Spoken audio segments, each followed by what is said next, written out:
And our partners like Microsoft have been working closely with us to say, well, can we accommodate all this information in an open platform that can be used for planning and conservation work all over the world.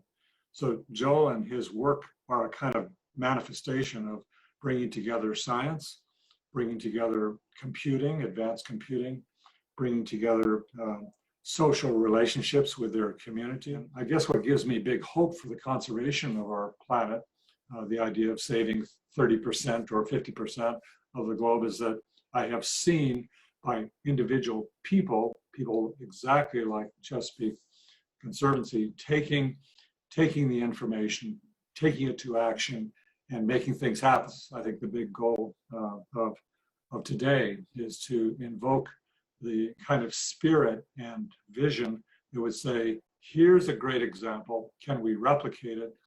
Campaign for Nature came about with the idea of how can we take what many scientists have been saying, which is that we need to radically scale up the amount of nature that we are safeguarding in protected areas and other conserved areas, and set a big goal of protecting at least 30% of the planet's lands and seas by 2030 for nature conservation if we're to adequately protect 30% of the planet's land and seas.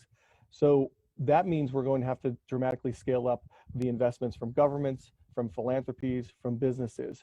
And then we need to make sure that those resources get equitably distributed to the communities and to the places where the most significant biodiversity exists. That's going to be one of our major challenges going forward. But then we have the large effort of the data that Jack mentioned, determining where are the most important 30% to protect, making sure that data is democratized and individuals can access it and put it forward so that their governments can ensure that the best protected areas are selected, that they're well managed, and can monitor them for the effectiveness of their conservation. And we're going to talk a little bit about the power that we have seen technology have to improve conservation and restoration decision-making in the Chesapeake, but also really looking at how that can scale to be a larger global force for good. There's been a larger focus on data and information creation, but from our experience in the Chesapeake and increasingly around the world, what partners really need are insights. They want to know where they should be working, what they should be doing, and not spend the time as much on creating or collecting the data or turning that into information. Managing data and information often requires staff and technical infrastructure that's really beyond the grasp of nonprofits or environmental organizations. And that's really why we are focusing on solutions that help drive insights that work for our partners. The new data allows us to model at the scale that restoration projects are implemented. Our high-resolution data was first released in 2016 and has led to a renaissance in conservation planning in the Chesapeake as partners rethink the previous limitations of their work. We're now investing in AI and automation. We can see this integration in the formation of the Chesapeake Conservation Partnership, the CCP, which sought to break down these silos and move conservation organizations towards working in collaboration. The partnership also moves decision-making from sector-specific decisions to multi-sector decisions. We used a common data framework to generate information and insights for each sector's farm, forest, habitat, heritage, and public health and recreation. And I think the Chesapeake is just a superb place to think about all of this, because this is a watershed that goes all the way up to Delaware County and northern New York State. And you saw the maps of it earlier.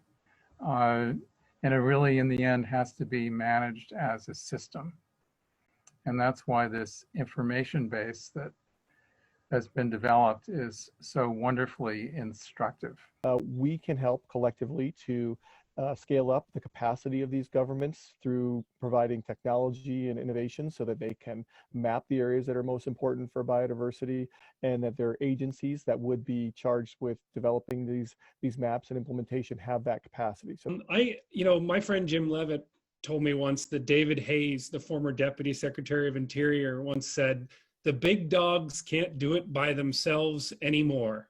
And that always stuck with me, and this whole discussion revolves around empowering the individual landowner, the small mom and pop land trust, the indigenous tribe in the rainforest, the underfunded local government agency that doesn't even have a planning department, by giving them the knowledge and information they need to defend their most important lands and waters, justify public expenditures or new laws or tweaks to existing laws, make philanthropic requests undeniable, which is always really great when the data really showcases why you're proposing a project, but also attracts private capital. You know, a new resource for conservation that we're really trying to pull into the fray here. Speak that are a smaller scale, like out on the Nanticoke River, the Middle Chesapeake Sentinel Landscape, which is, it's this wonderful consortium of the Department of Defense and nonprofit organizations and local governments that are pooling resources and capital to enhance military readiness and working lands and water quality and biodiversity. And through that, and previous effort, they've already protected 33% of the watershed. And it's one of the most biodiverse areas in the Chesapeake. So it's a great example of how partnerships and data and collaboration can work together at the local level to achieve these objectives. This broad topic of global scale protection and conservation is kind of what got me interested in having a career in science. I think, you know, protected areas, what should we protect? Where should we protect it? And does our protection actually do anything? That's many years ago, my colleagues and I wrote a article called Flying Blind that was really talking about how we don't have high resolution imagery of the entire planet.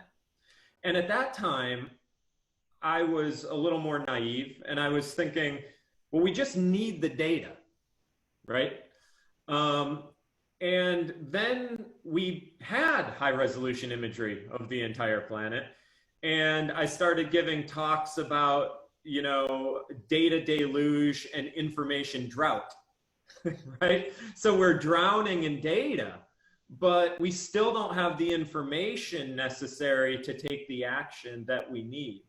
And it's why I was so drawn so quickly to the work that Joel and Jeff and the rest were leading, because they were taking these large raw data sets, right, and converting them into something that humans could actually take action on. And now it's the work of the conservation sector and the technology sector to come together to turn those raw data sets into actionable information. And then it's also our job to ensure that we do that in a way that that information is as easily ingestible into downstream policy processes as possible, and that it's a two-way street. And I think that that's the key part that I would just bring back to this 30 by 30 or 50 by 50 conversation and questions like this, which is how do we ensure that people feel like they're represented? Well, I will tell you that it doesn't matter if you know, there's no way we're going to achieve 30 by 30 or 50 by 50 without figuring that out. We had that commitment in 1983. We had to fight for it. We have to fight to maintain it. And that's been instrumental for us to be able to come together to make progress in our ecosystem. But phase two is really what we've been talking about. And the question is, how do we get that done? My money is on partnerships and technology. Now, I'm like a broken record. I've been saying this for years. I've been writing it in newspaper articles. I mean, you've heard this from me a million times, but my mentor, Pat Noonan, who founded the Conservation Fund, arguably one of the most influential land conservationists in the country here, he once counseled me that I should consider leveraging other people's time and other people's money to advance large goals, which was actually a brilliant way of saying that partnerships and collaboration are essential to accomplishing moonshot goals. Opportunity, people realize how much now things that are related to nature and the function of the world can radically impact their lives. And I think this is a moment that people are waking up to that. We need to push for multilateralism in a time where that's on its heels, where governments are, nature doesn't know these political boundaries, and we need to work collectively. We cannot solve the biodiversity crisis individually. We need to solve it with all people in the world, all regions of the world, collectively. Look, science and technology are not going to be enough. We can do more on that, and the planetary computer and the vision with GIS tools, that's all really exciting. And I live that life. I love that life, and we're making progress. But the thing that's actually going to make it happen are individual actors, sort of like you got to wear your mask. I mean, that's the analogy from COVID, participating. And what I said earlier is COVID gave me a lot of good feelings, because of what I saw is thousands and thousands and thousands of organizations took the science and the data and the technology, and they opened the world's eyes, and it resulted in action. It really resulted in action. And what we need are organizations like the Chesapeake Conservancy that plays, it's sustainable. They play the game of conservation, and they understand what Tom talked about, is that it's part of a fabric. It's not just isolating this parcel or that parcel. It's the ecosystem. We need to replicate what Chesapeake has done in the way of organizational structure. I mean, they're able to sustain themselves. They become part of the fabric. We need that kind of rubber stamp implemented in every country at all levels of government. And that's really where that's really where I think about it.